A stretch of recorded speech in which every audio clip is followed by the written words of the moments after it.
Well, the average price of gas hit an all-time high today, and it could still climb. At last check, the national average for a gallon of gas is $4.74. That's a 14-cent increase from just a week ago. Now, if those prices don't want to make you pump the brakes on your mileage, take a look at where we were a year ago. A gallon, $1.64 less than it is today at just $3.09. But now, International Oil Organization OPEC announcing it will boost its summer production by 50% or 648,000 barrels of oil each day during July and August. But it's only the beginning of June, and the summer months are expected to burn our pockets even more with higher utility bills. Paul Gerke joining us live now. And Paul, new concern from people you spoke with today about these other sources of energy also costing more. That's right, Nicole. We know all about the price of gas and how it continues to increase, and that's driving up the price of virtually everything else. It puts a crunch on small businesses like this one, the Beer and Cheese Collective in Astoria, Queens. But we don't get all of our energy from natural gas. It comes from a variety of sources. For example, the U.S. gets 30% of its electricity from coal. And the markets right now are red hot in that sector for a variety of reasons. And as we enter the warmer summer months, where many of us expect to pay more on our utility bills anyway, Americans are getting frustrated and trying to find ways to cut back.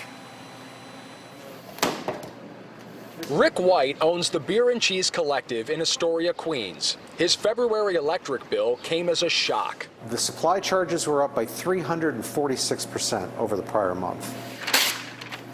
$600 higher than the prior month, and we were $500 higher than the previous year. The cost to run his business has gone up 20% in just the last year, forcing him to skimp in ways he otherwise wouldn't, including hiring. You'd love to be able to pay people a little bit more money. We can't necessarily do that. Making big purchases, we might have to pull back on that. Preventative maintenance on equipment. The business's energy company, Con Edison, doesn't burn coal, but its price is directly linked to the cost of natural gas. As the price of the latter continues to increase, providers that can switch to coal do, putting a strain on an already stressed supply.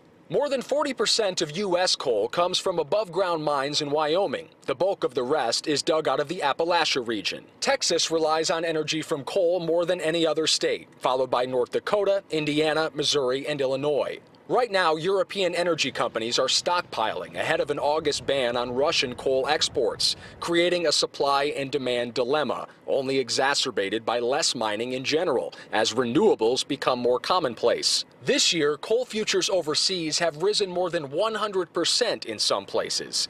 Cash prices in places in the States have climbed 40% this year and more than doubled over last. All of those factors, completely out of Rick's control and tied up in bureaucracy worlds away, are making his day-to-day more difficult. We own a home. We have the same bills to pay. It still costs me money to heat and light my home.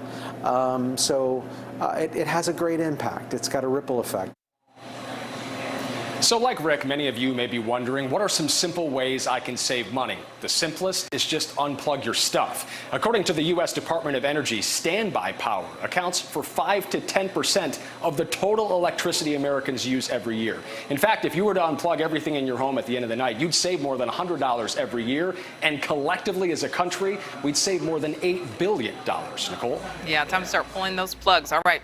Paul, thank you. Thank you for watching. Go to newsnationnow.com to find NewsNation on your television provider. And don't forget to click the red subscribe button below to get more of NewsNation's fact-driven, unbiased coverage.